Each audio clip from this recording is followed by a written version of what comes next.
Now, I think most of us probably remember old Shadrach, Meshach, and Abednego from Sunday school. Though maybe hearing it now, we realize that it's not quite a tale for children. But Shadrach, Meshach, and Abednego are the Hebrew children in Babylon, friends of Daniel, that refused to bow down to King Nebuchadnezzar's golden idol. They refused even as they watched all the government officials and all the peoples from the nations, rich and poor, stop what they were doing when they heard the music sound and bowed down to the idol that Nebuchadnezzar had built. Shadrach, Meshach, and Abednego watched this, and they just simply said no. Even when Nebuchadnezzar was in a furious rage and threatened them with being thrown into a fiery furnace, when they heard the music sound, they refused to bow down. And so the king kept his promise. He told his men to make that furnace 7 times hotter than it normally would be, and told his strongest policemen to arrest and to bind Shadrach, Meshach, and Abednego. They didn't even take time to remove their clothes or look through for their valuables to take it from them. They just pitched them straight into the furnace, the whole kit and caboodle, and it was so hot that the poor guards whose job it was to toss them in were killed in the process. So Nebuchadnezzar stood there, satisfied that the problem of Shadrach, Meshach, and Abednego had now been solved, and he watched. And then soon he was shocked, because instead of watching the flames go higher, he looks in and sees Shadrach, Meshach, and Abednego unbound and walking around in the flames. Not a hair on their head was burnt. And then there was the most amazing thing that Nebuchadnezzar saw, is that there were not just 3 men in the flames, but there was 4. The flames that was there with them, in the flames, was Shadrach, certainly, and Meshach, and Abednego, unburnt, unbent, and in the presence of God. The kings of our present age have built not just one idol, but many.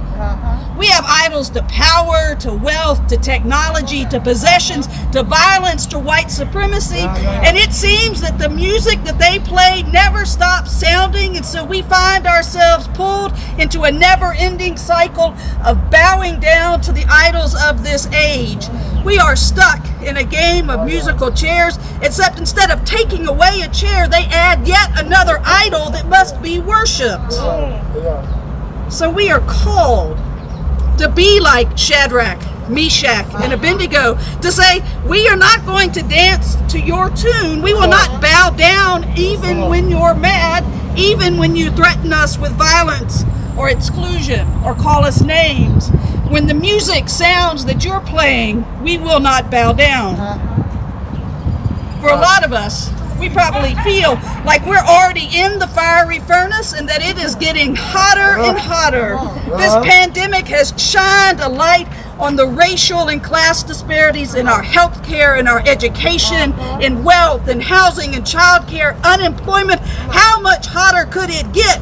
Years of police violence caught on tape, a summer of protest, a violent insurrection, union busting in Bessemer, a mass shooting in a grocery store in Boulder, racist and misogynistic murder of Asian American women in Atlanta by a man brought up in a Christian faith that built an idol to sexual purity. How much hotter can it get?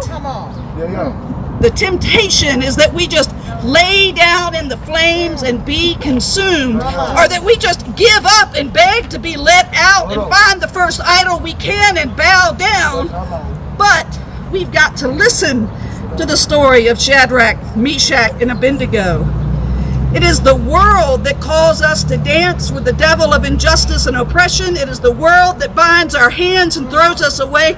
But it is the fire that unbinds us. Now, here in the Magic City, we know a thing or two about the transformative power of fiery furnaces. It was not that long ago that you could watch molten iron be poured out and transformed into steel.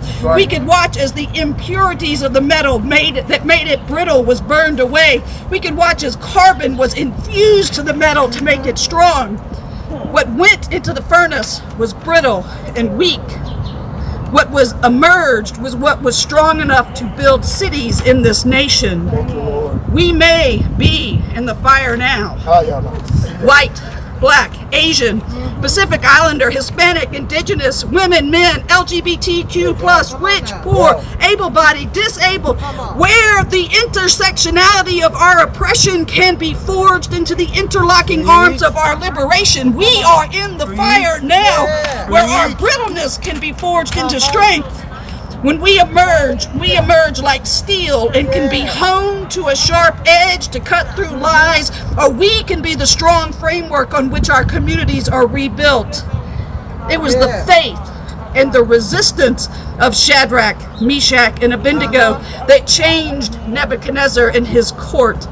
And together, it is our faith and resistance that can change the world. It is our faith that lets us walk through fire, knowing that we shall not be burned and the flames shall not consume us. And it is through the fire of resistance that we are unbound and transformed. And we may be in the fire now, but we are not alone. We walk together in the flames, and God walks with us. Amen. Amen. Hallelujah. What a word. Thank you. Glory to God. Hallelujah. Glory. Hallelujah. Hallelujah. Amen and amen. What a powerful word. Amen.